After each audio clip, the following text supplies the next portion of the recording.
En relation moins étroite avec l'insoluble problème de savoir d'où viennent les enfants, l'enfant se préoccupe d'une autre question.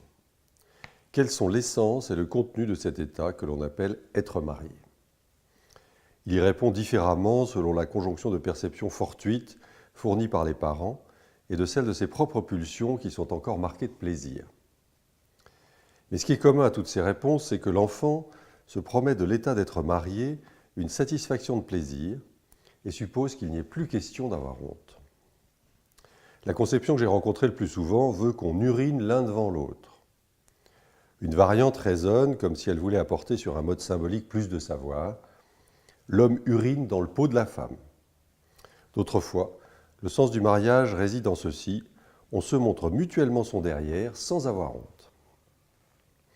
Dans un cas où l'éducation avait réussi à retarder pour un temps particulièrement long la connaissance sexuelle, une jeune fille de 14 ans déjà réglée en vint par l'incitation de ses lectures à l'idée que l'état de mariage consistait en un mélange du sang.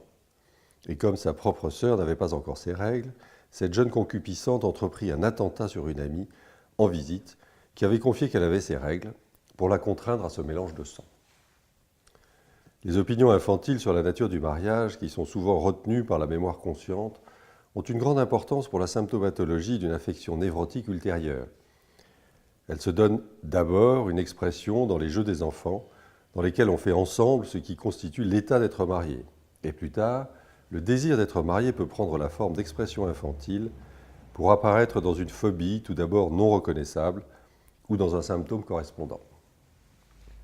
Ce seraient là les plus importantes des théories sexuelles de l'enfant typique, produites spontanément dans toutes les premières années, sous la seule influence des composantes pulsionnelles sexuelles. Je sais que je n'ai pas réussi à produire un matériel complet ni à établir sans lacune le rapport avec le reste de la vie de l'enfant. Je peux encore ajouter ici quelques compléments dont autrement toute personne informée aurait ressenti l'absence. Soit par exemple la théorie importante selon laquelle c'est par un baiser que l'on a un enfant.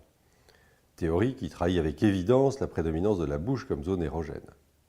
Dans mon expérience, cette théorie est exclusivement féminine et plus d'une fois nous la rencontrons avec un rôle pathogène chez des jeunes filles pour qui la recherche sexuelle a été soumise dans l'enfance à de très fortes inhibitions.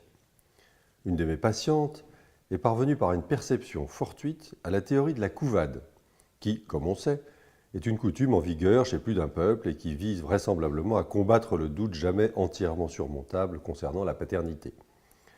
Un des oncles de cette patiente, quelque peu original, resta pendant des jours à la maison après la naissance de son enfant.